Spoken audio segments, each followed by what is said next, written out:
আসসালামু আলাইকুম ভিউয়ার্স, কেমন আছেন সবাই? আশা করি খুব ভালো আছেন। আলহামদুলিল্লাহ আমরাও ভালো আছি। আজকে আপনাদের সাথে কোনো রান্নার ভিডিও শেয়ার করব না, শেয়ার করব ডাইনিং টেবিলের যে গ্লাসটা বা এটা যেহেতু সামনে ঈদ, একটু তো ধোয়া মোছার কাজ থাকেই। তো আমার ঘরের যে বেচারা, উনি আবার একটু ছুটিতে থাকলে একটু বেচারা একটু আনন্দ করবে বা শুয়ে বসে টিভি দেখবে, খেলা দেখবে, এটার উপায় নাই। একটু টুকটাক সংসারের কাজে হাত লাগাতেই হয়। এটা যেহেতু কাঠের ডাইনিং টেবিল, তো ভিতরে এটা প্রচুর ধুলাবালি ঢোকে আর কি, গ্লাস দেওয়ার পরেও। তো এটা তো সবসময় তোলাও হয় না, মোছাও হয় না, অনেক দিন পর পরই কোনো অকেশন আসলে তখন মুছতে হয়। তো এটা নর্মালি আমি টিস্যুর সাথে একটা অয়েল আছে, অয়েলটার নামে মুহূর্তে মনে পড়ছে না।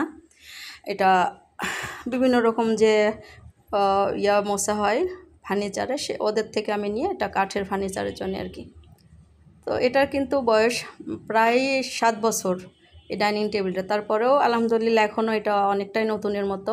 তো গ্লাসটা, এই যে গ্লাস ক্লিনার দিয়ে আগে দুপাশে ভালো মতো পরিষ্কার করে নিয়ে আবার টেবিলের উপরে বিছিয়ে লাস্ট ফিনিশিংটা দিয়ে নিচ্ছি।